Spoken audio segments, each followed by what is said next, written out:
चंपक बहुत निर्धन आदमी था। एक टूटे फूटे घर के सिवा उसके पास और कुछ भी नहीं था। ना तो उसका घर था और ना ही कोई परिवार। एक दिन वो भूखा प्यासा जा रहा था। कैसी जिंदगी जी रहा हूँ मैं भगवान। ना तो मेरे पास पैसे हैं और ना ही मेरा कोई परिवार है। ऐसी जिंदगी जीने से तो अच्छा है कि मैं मर ही जाऊं। वैसे भी किसी को मेरे जीने या मरने से कोई फर्क नहीं पड़ता। चंपक अपनी जिंदगी से तंग आकर नदी पर अपनी जान देने जा रहा था। तभी रास्ते में उसने देखा कि एक मुर्गी अपने एक अंडे के पास बैठी हुई है। तभी वहाँ एक बड़ा बिल्ला आता है। बिल्ला अंडे के पास आने लगता है। उसे पास आता हुआ देख मुर्गी अपने पंख फड़फड़ाने लगती है। बिल्ला उस अंडे को अपने मुंह में पकड़ लेता है। बचाओ, कोई मेरे बच्चे को बचाओ। मुर्गी की आवाज सुनकर चंपक वहाँ जाता है। मुर्गी के अंडे को बिल्ले के मुंह में देखकर चंपक वहीं पड़ा हुआ एक डंडा उठाता है और बिल्ले को पीटने लगता है। छोड़ छोड़ उस अंडे को। एक माँ के सामने उस बच्चे को खाने वाला है तू। छोड़ दे उसे। चंपक जोर जोर से बिल्ले को पीट रहा था। बिल्ला अंडे को छोड़कर भाग जाता है। फिर तुमने आज मेरे इस अंडे की रक्षा करके मुझ पर बहुत बड़ा एहसान किया है। नहीं, मैंने कोई एहसान नहीं किया। ये तो मेरा फर्ज था। लेकिन तुम एक मुर्गी होकर हम इंसानों की भाषा में कैसे बात कर रही हो? वो तुम्हें बाद में पता चल जाएगा। लेकिन ये बताओ कि तुम इतने मायूस होकर कहाँ जा रहे थे? मेरा इस दुनिया में कोई नहीं है। मैं बहुत गरीब हूँ। मेरे पास कोई काम नहीं है। मेरे जीने का कोई अर्थ नहीं है। इसीलिए मैं अपनी जान देने जा रहा हूँ। क्या जान देने जा रहे थे? जान देना ये किसी भी समस्या का समाधान नहीं है। लेकिन मैं जीकर भी क्या करूँ? मेरे जीने का कोई आधार नहीं है और ना ही कोई फायदा। नहीं, ये कोई उपाय नहीं है। तुम्हारी इस समस्या से बाहर निकलने में मैं तुम्हारी मदद करूंगी। ये लो, ये मेरा अंडा। कुछ दिनों के बाद इससे एक मुर्गी बाहर आएगी जो तुम्हें रोज अंडे देगी। तुम उन अंडों को बेचकर अपना गुजारा कर सकते हो। तुम्हें पैसे मिल जाएंगे और तुम अपना जीवन सुधार सकोगे। क्या मुर्गी रोज अंडे देगी? हाँ, समय आने पर तुम्हें सब पता चल जाएगा कि ये सब क्यों और कैसे हो रहा है। अभी तो तुम सिर्फ ये अंडा लेकर अपने घर जाओ और अपनी जान देने का विचार हमेशा के लिए त्याग दो। चंपक मुर्गी का दिया हुआ अंडा लेकर घर आता है। कुछ दिनों के बाद उस अंडे से एक बड़ी मुर्गी बाहर आती है जो आते ही कुछ अंडे डालती है। अरे, ये तो चमत्कार हो गया। इस अंडे में से तो इतनी मुर्गी बाहर आई हैं और उसने आते ही इतने अंडे डाल दिए। मुझे तो लगता है कि ये मुर्गियाँ कुछ चमत्कारी हैं। चलो अब इन अंडों को बेच कर आता हूँ। चंपक अंडे बेचने चला जाता है। दिन बीतते जाते हैं। चंपक अब रोज अंडे बेचने जाता था और उसे अच्छे पैसे भी मिलते थे। एक दिन, अरे चंपक, तुमने कितनी मुर्गियाँ पाली हैं? रोज अंडे बेचने जाते हो। राव जी, मैंने तो एक ही मुर्गी पाली है। मेरे पास ज्यादा मुर्गियाँ रखने की जगह कहाँ है? क्या? सिर्फ एक मुर्गी? एक मुर्गी इतने अंडे देती है रोज? कमाल है। हाँ, मेरी मुर्गी कमाल की तो है। कुछ दिनों के बाद उस राज्य के महाराज की पत्नी बहुत बीमार हो जाती है। उनकी कमजोरी किसी भी औषधि से कम नहीं हो रही थी। तब महाराज, महारानी इतने दिनों से बीमार हैं, उनकी कमजोरी ठीक होने का नाम ही नहीं ले रही। अगर ऐसा ही चलता रहा तो महारानी का स्वास्थ्य और बिगड़ सकता है। मैं तो उसी के बारे में विचार कर रहा हूँ महामंत्री जी, परंतु समझ नहीं आ रहा कि ऐसा क्या उपाय करें कि महारानी की कमजोरी कम हो जाए। वैद्य जी की सभी औषधि देकर देख ली, कई प्रकार के सूखे मेवे और फलों का रस भी महारानी को पिलाया, उत्तम प्रकार का भोजन दिया, गाय का शुद्ध दूध और घी भी खिलाया, परंतु महारानी के शरीर में शक्ति आ ही नहीं रही। 2 कदम चलते ही महारानी गिर जाती हैं। उन्हें ऐसे सदा सोए हुए देखना भी मुझे अच्छा नहीं लग रहा। मुझे उनके स्वास्थ्य की बहुत चिंता हो रही है। महाराज, मैंने कहीं सुना था कि यदि किसी बीमार या कमजोर व्यक्ति को देसी मुर्गी के अंडे खिलाए जाएं, तो उसमें तुरंत शक्ति आ जाती है। यदि हमने महारानी को देसी अंडे खिलाए तो कदाचित उनमें भी शक्ति आ जाएगी और उनकी कमजोरी कम हो जाएगी। क्या देसी अंडे? हाँ महाराज, हमने आज तक इतने उपाय किए हैं, एक उपाय और करके देखते हैं। परंतु हमारे राज्य में देसी अंडे कहाँ मिलेंगे? वो तो मैं ढूंढता हूँ महाराज, आप मुझे थोड़ा समय दीजिए। ढूंढिए मंत्री जी, यदि ऐसा व्यक्ति मिल गया जिसके पास देसी अंडे मिल सकते हैं तो मैं उसे मुंह मांगा इनाम दूंगा। मंत्री अपने सेवकों से कहकर राज्य में देसी अंडे कहाँ मिलते हैं ये ढूंढने को कहता है। सेवक पूरे राज्य में जाकर ढूंढने लगते हैं। महाराज के सेवक को देखकर एक लालची व्यक्ति झागन लाल। क्या हुआ सेवक, आप किसे ढूंढ रहे हैं? महारानी बहुत बीमार हैं और कमजोर हैं, इसीलिए महाराज ने आदेश दिया है कि यदि किसी के पास देसी मुर्गी के अंडे मिले तो वो जाकर महाराज से भेंट करें। महाराज उस व्यक्ति को मुंह मांगा इनाम देने वाले हैं। क्या मुंह मांगा इनाम? अरे वाह! सेवक आगे चला जाता है, तभी छगन लाल को राव जी मिलता है। अरे राव जी, तुमने सुना भी सेवक ने क्या कहा? हाँ हाँ, पता है मुझे। महारानी का स्वास्थ्य ठीक करने के लिए महाराज को देसी अंडे बेचने वाले की तलाश है। क्या तुम जानते हो ऐसे किसी व्यक्ति को? हाँ हाँ, हमारे राज्य में एक ही तो है चंपक, जिसके पास एक मुर्गी है जो रोज उसे अंडा देती है। क्या? एक मुर्गी और वो भी रोज अंडे देती है? कुछ अजीब बात नहीं है ये? हाँ, अजीब तो है, परंतु वो तो यही कहता है कि उसके पास एक ही मुर्गी है। छगन लाल के लालची मन में एक बात आती है। वो चंपक के पास आता है और सुनो चंपक, मैं छगन लाल हूँ, इसी राज्य में रहता हूँ। मैंने सुना है कि तुम्हारे पास एक मुर्गी है। मैं उस मुर्गी को खरीदना चाहता हूँ, परंतु मैं उस मुर्गी को बेचना नहीं चाहता। अरे जानता हूँ, लेकिन यदि तुम वो मुर्गी बेच दोगे तो तुम्हारी रोजी रोटी बंद हो जाएगी। मैं समझ सकता हूँ, उस मुर्गी से मिलने वाले अंडे से ही तुम अपना गुजारा करते हो, इसीलिए मैं तो तुम्हें उसके उचित दाम भी दूंगा। चाहे तो थोड़े ज्यादा पैसे ले लेना, लेकिन ये मुर्गी मुझे दे दो। बात दाम की नहीं है महोदय, परंतु मुझे मुर्गी को बेचना ही नहीं है। आप कितना भी दाम दे दीजिए, परंतु मैं मुर्गी को बेच नहीं सकता। बड़े हठी हो तुम। मैं इतने ज्यादा दाम देकर तुम्हारी मुर्गी खरीदना चाहता हूँ, परंतु तुम्हें उसे बेचना नहीं है। सोने की मुर्गी है क्या तुम्हारी? हाँ, अरे रखो अपनी मुर्गी अपने पास ही। छगन लाल गुस्से से चंपक के घर से चला जाता है। अगले दिन छगन लाल महाराज के पास आता है। महाराज, महाराज, मुझ पर दया कीजिए। कौन हो तुम और क्या हुआ है तुम्हारे साथ? महाराज, मैं आपके राज्य का सामान्य नागरिक हूँ, अंडे बेचने का काम करता हूँ। मैंने कल आपके एक सेवक से सुना, महारानी के उपचार के लिए आपको देसी अंडे की आवश्यकता है। मैं अपनी देसी मुर्गी आपके पास लेकर ही आ रहा था कि तभी चंपक नाम के एक व्यक्ति ने मेरी मुर्गी चुरा ली और उसे अपने घर में छुपा कर रखा है उसने। क्या? इतना बड़ा अपराध? महारानी के उपचार हेतु लाई जाने वाली मुर्गी की चोरी की उस दुष्ट ने? ये तो राजद्रोह है।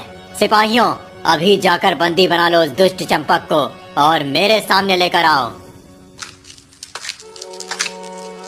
सिपाही जाकर चंपक को पकड़कर ले आते हैं। छगनलाल मन ही मन हंस रहा होता है। क्या हुआ महाराज, मुझे ऐसे पकड़कर यहाँ क्यों लाए हैं? इतना बड़ा राजद्रोह किया है तुमने और पूछ रहे हो कि मैंने क्या किया है? इतना बड़ा अपराध करते हुए तुम्हें थोड़ा सा भी भय नहीं लगा? अपराध? राजद्रोह?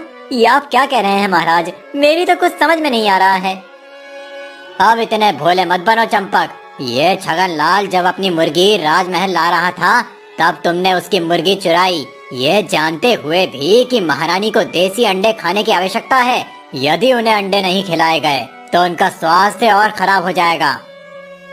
नहीं महाराज, वो मुर्गी मेरी है और सच में मुझे महारानी के स्वास्थ्य के बारे में कुछ भी नहीं पता था। अगर मुझे पहले पता होता तो मैं खुद यहाँ रोज आकर अंडे दे जाता। मेरी मुर्गी तो बहुत सारे अंडे देती है। ये छगनलाल झूठ बोल रहा है। महाराज, इसके पास कोई मुर्गी नहीं है। उल्टा ये मेरी मुर्गी मुझसे खरीदने के लिए मेरे घर आया था।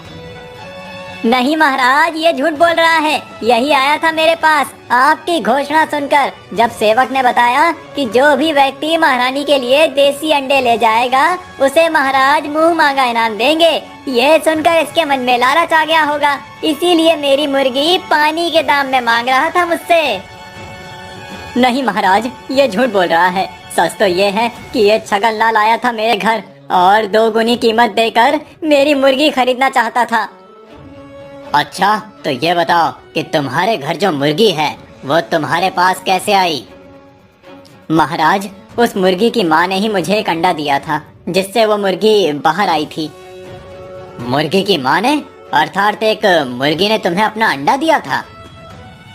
हाँ महाराज, उस मुर्गी ने कहा था कि इस अंडे से जो मुर्गी बाहर आएगी वो रोज अंडे देगी। मुर्गी ने कहा था? वो मुर्गी हम मनुष्यों की भाषा में बात कर रही थी? हाँ महाराज, वो मुर्गी हमारी भाषा में बोल रही थी।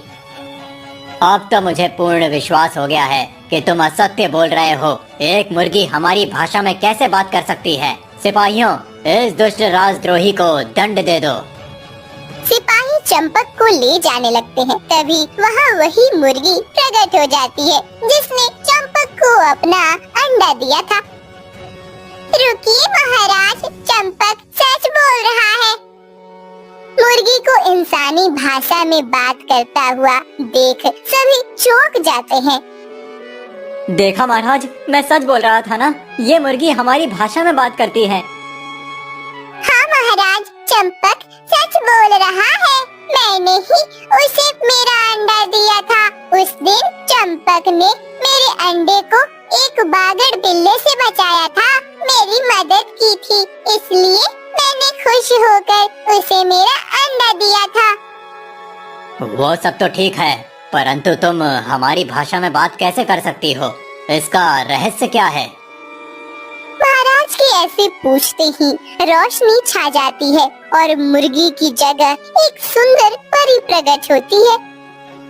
महाराज, मैं असल में एक परी हूँ। परी लोक एक बार एक दासी परी मेरी सहायता मांग रही थी, लेकिन मैंने अपने घमंड में आकर उसे सहायता करने से ना कहा था। जब ये बात हमारी परी रानी को पता चली तब उन्होंने मुझे उस परी की सहायता न करने के लिए दंड दिया। दंड स्वरूप मैं एक मुर्गी बन गई और यहाँ पृथ्वी लोक पर आ गई। परी रानी ने कहा कि जब कोई निर्मल मन का व्यक्ति मेरे संकट में मेरी मदद करेगा तभी मुझे मदद की कीमत पता चलेगी। केवल इतना ही नहीं, मुझे भी उस व्यक्ति की मुसीबत में उसकी मदद करनी पड़ेगी, तभी मैं उस दंड से मुक्त हो जाऊंगी और फिर से परी लोक चली जाऊंगी।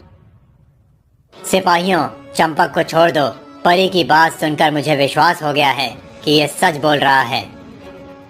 महाराज, जब चंपक मुझे पहली बार मिला था तब वो बहुत विचलित था।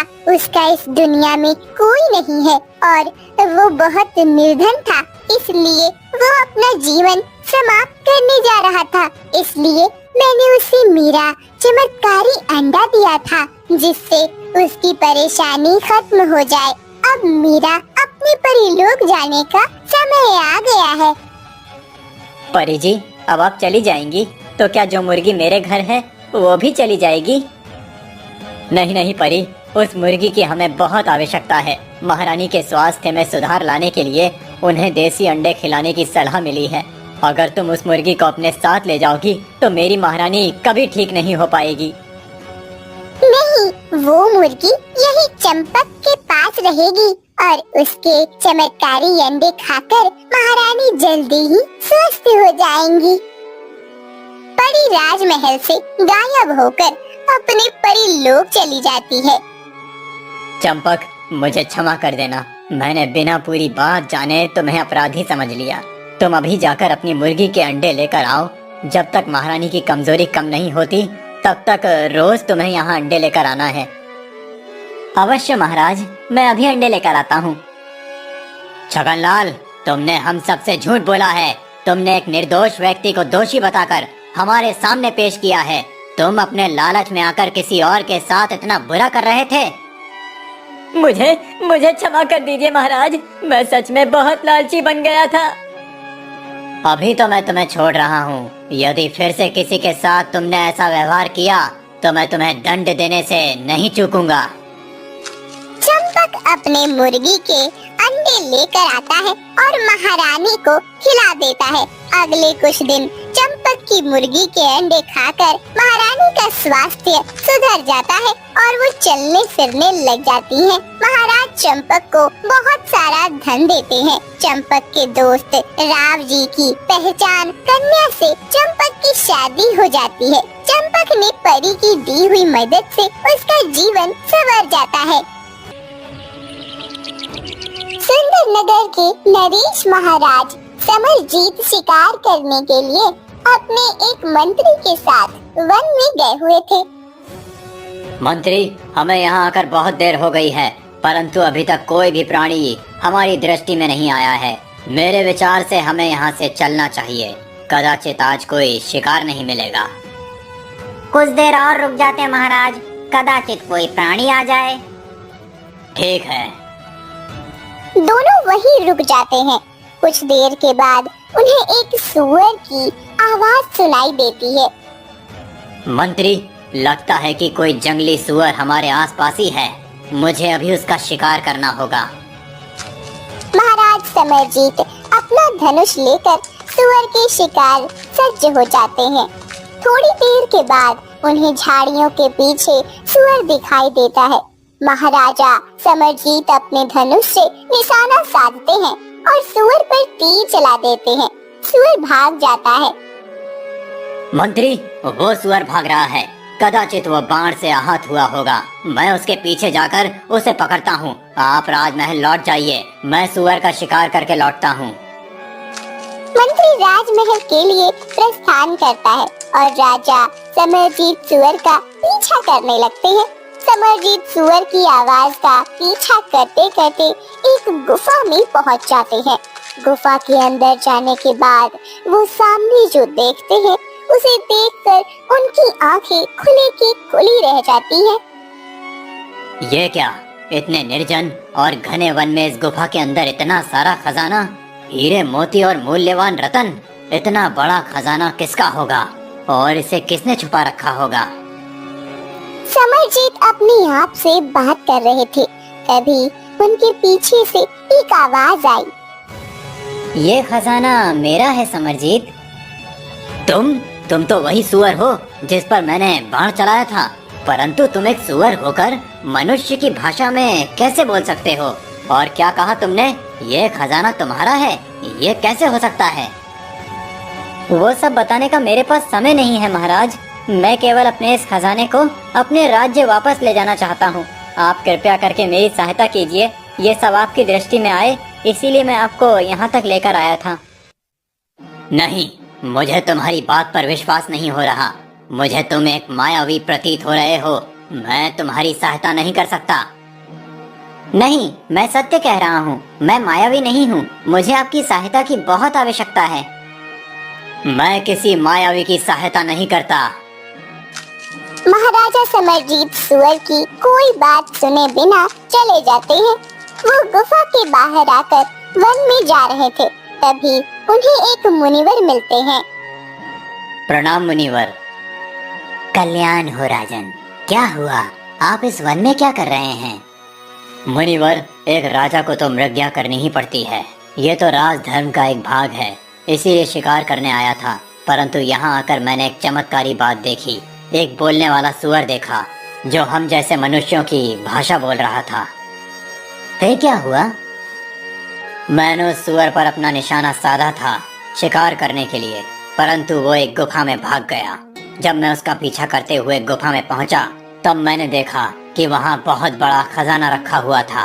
उस सुअर ने कहा कि वो खजाना उसका है और वो अपने राज्य को फिर से प्राप्त करना चाहता है। वो मुझसे सहायता मांग रहा था, परंतु मैंने उसे एक मायावी समझकर सहायता करने से ना कह दिया। मुनिवर, कौन हो सकता है वो रहस्यमयी सुअर जो हमारी भाषा बोल रहा था? महाराज समझिए, वो सुअर सत्य कह रहा था। वो एक राजा ही है और वो खजाना भी उसका ही है। ये आप क्या कह रहे हैं मुनिवर? एक सुअर और राजा? हाँ, मैं आपको पूरी कहानी बताता हूँ। बहुत समय पूर्व की बात है। महाराजा ओमकारनाथ अपने राज्य का प्रपंच अच्छे से चला रहे थे। प्रजा भी बहुत संतुष्ट और सुखी थी। उनके राज्य में किसी चीज की कोई कमी नहीं थी। एक बार महाराज ओमकारनाथ का बचपन का दोस्त जादूगर गौरवेंद्र उनसे भेंट करने आए थे। आओ आओ मित्र, कितने वर्षों के बाद मिल रहा हूँ तुमसे। हाँ मित्र, तुम तो अब राजा बन गए हो। तुम्हारे पास हम जैसे साधारण व्यक्तियों से मिलने का समय कहाँ है?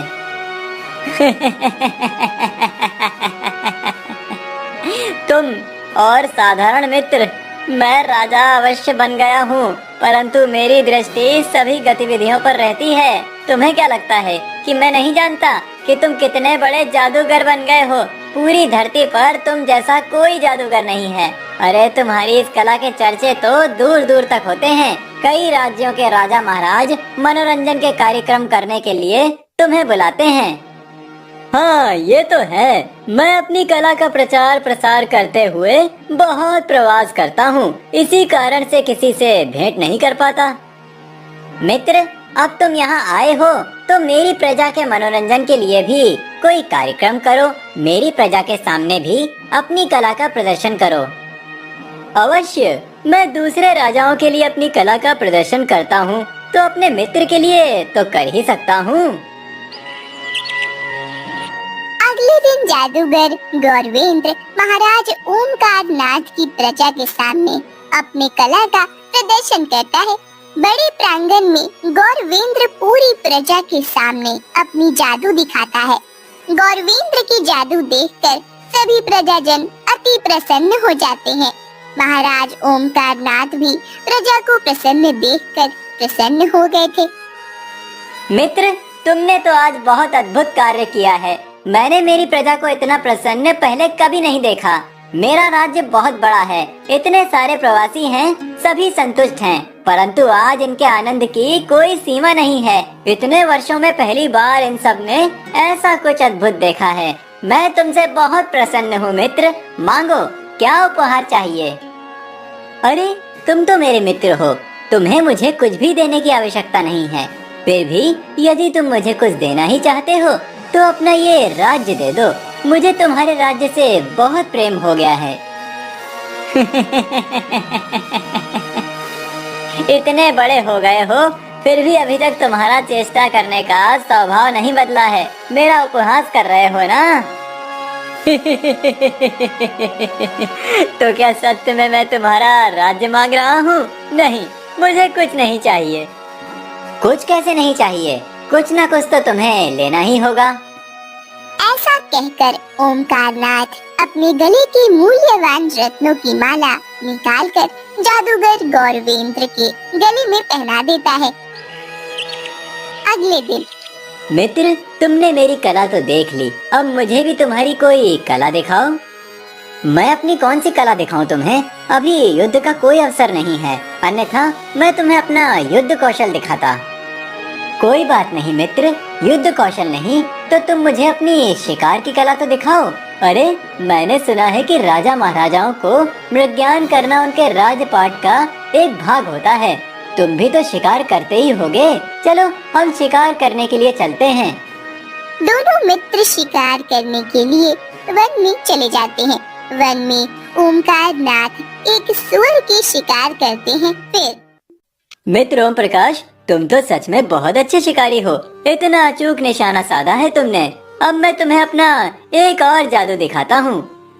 ऐसा कहकर गौरवेंद्र अपनी जादू से अचानक ओमकार नाथ को एक सुअर में बदल देता है। अरे ये क्या, तुमने मुझे सुअर क्यों बना दिया? तुम्हें क्या लगता था कि मैं तुम्हारी शिकार की कला देखने के लिए तुम्हें यहाँ लेकर आया हूँ?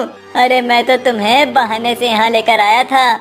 मैंने उस दिन तुम्हें ऐसे ही नहीं कहा था कि तुम मुझे अपना राज्य दे दो। मैं सच में तुम्हारे राज्य का स्वामी बनना चाहता हूँ। इसीलिए मैंने ये तय कर लिया था कि आज तुम जिस प्राणी का शिकार करोगे मैं तुम्हें उसी प्राणी में बदल दूंगा। अब तुम यहीं वन में रहोगे और मैं तुम्हारे राज्य का स्वामी बनूंगा। गौरवेंद्र ओमकार नाथ को सुअर बनाकर कपटी हंसी के साथ उसके राज्य चला गया। गौरवेंद्र उसके राज्य में जाकर ये अफवाह फैला दी कि ओमकार नाथ राज्य का खजाना लेकर भाग गया है। गौरवेंद्र ने अपनी जादू पूरी प्रजा पर चला दी। प्रजा ने उसे राजा स्वीकार कर लिया और ओमकार नाथ को भगोड़ा करार दिया। मुझसे तो बहुत बड़ी भूल हो गई। महाराज ओम प्रकाश को सत्य में मेरी सहायता की आवश्यकता है। मुझे उनके लिए कुछ करना चाहिए। राजन, गौरवेंद्र ने ओमकार नाथ के राज्य के आसपास एक सुरक्षा कवच बना लिया है जिससे कोई भी उस राज्य में प्रवेश ना करे। तो मैं उस सुरक्षा कवच को कैसे भेज सकता हूँ मुनिवर? आप ही मेरी कोई सहायता कीजिए। मुनिवर अपनी शक्ति से एक त्रिशूल प्रकट करते हैं। ये लो राजन, इस त्रिशूल से आप सुरक्षा कवच को भेज सकते हैं। परंतु एक बात याद रहे, जादूगर ने अपना जादू उस रत्न की माला में केंद्रित करके रखा है जो माला उसे ओमकार नाथ ने पहनाई थी, और उस माला को उसने एक तोते के गले में पहना कर रखा है। तुम्हें राजमहल में जाकर उस तोते को खोजकर बिना उसे आहत किए उस माला को प्राप्त करना होगा और उसे तोड़ देना होगा। उस माला को तोड़ते ही जादूगर का सारा जादू समाप्त हो जाएगा। समरजीत मुनिवर से त्रिशूल लेकर ओमकार नाथ के राज्य पहुंच जाते हैं। त्रिशूल से वो सुरक्षा कवच को भेद कर राजमहल में प्रवेश करते हैं। फिर महाराज समरजीत, लगता है मेरे मित्र ने तुम्हें अपनी सहायता के लिए भेजा है, परंतु तुम्हें इतना सरल लगता है मुझे परास्त करना? तुम यहाँ तक तो आ गए हो, परंतु यहाँ से जीवित नहीं जाओगे। अवश्य जाऊंगा, और वो भी तुम्हारे जादू को खत्म करके। महाराज समरजीत इधर उधर देखने लगते हैं। एक दिशा से उन्हें तोते की आवाज आने लगती है। वो उस दिशा की ओर भागते हैं। गौरवेंद्र भी उनके पीछे आता है। समरजीत एक कमरे में पहुंचते हैं। वहां वो देखते हैं कि उस कमरे में बहुत सारे पिंजरे हैं और हर एक पिंजरे में एक एक तोता रखा हुआ था। उन सभी के गले में एक जैसी मालाएं भी थी।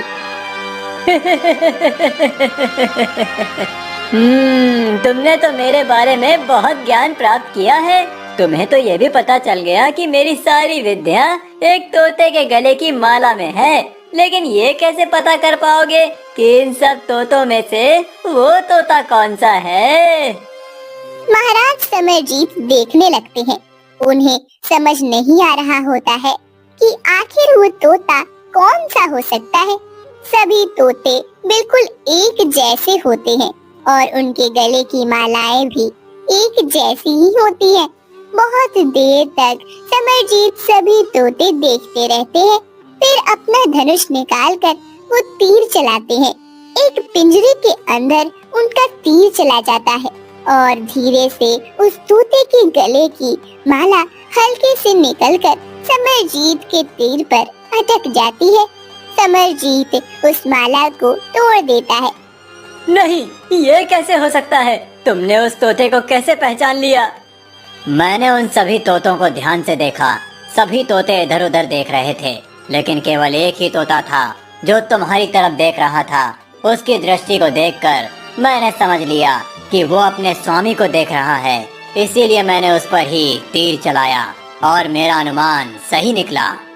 माला के टूटते ही जादूगर की सारी विद्या खत्म हो जाती है। समरजीत गौरवेंद्र को पकड़कर ओमकार नाथ के पास लेकर आता है। गौरवेंद्र की जादू खत्म होने की वजह से ओमकार नाथ सुअर से फिर मनुष्य में बदल जाता है। धन्यवाद महाराज समरजीत, आपने आखिरकार मेरी सहायता कर ही दी। आपकी ही वजह से आज मैं पुनः अपने वास्तव रूप में आ पाया हूँ। नहीं महाराज ओमकार नाथ, मुझे आपसे क्षमा मांगनी है। मुझे पहले ही आपकी बात मान लेनी चाहिए थी। मैंने आपको मायावी समझ लिया था। वो तो मुनिवर की कृपा थी जिन्होंने मुझे आपकी पूरी कथा सुनाई और इस दुष्ट के बिछाए हुए सुरक्षा कवच को भेदने का मार्ग दिखाया। महाराज ओमकार नाथ, ये लीजिए अपराधी, इसे अब आप ही दंड दीजिए। अवश्य महाराज, ये तो मेरे मित्र के रूप में एक भयानक शत्रु है। इसे मैं अपने राज्य में ले जाकर पूरी प्रजा के सामने दंडित करूंगा। परंतु महाराज, मुझे एक बात समझ नहीं आई कि उस गुफा में इतना सारा खजाना कहाँ से आया और आप उसे अपना क्यों बता रहे थे? गौरवेंद्र के मेरे राज्य में आने से पहले मेरे गुप्तचर ने ये जानकारी दी थी कि कोई मेरे राज्य पर आक्रमण करके लूटने वाला है, इसीलिए मैंने वो खजाना उस गुफा में छुपा दिया था। समरजीत और ओमकार नाथ दोनों अपने अपने राज्य चले जाते हैं। ओमकार नाथ अपनी पूरी प्रजा के सामने दुष्ट जादूगर गौरवेंद्र को एक पेड़ से बांधकर कोड़े मारने का दंड देता है और बाद में उसे कारागार में बंदी बना देता है। ओमकार नाथ अपने राज्य का भार एक बार फिर से अपने सर पर ले लेता है।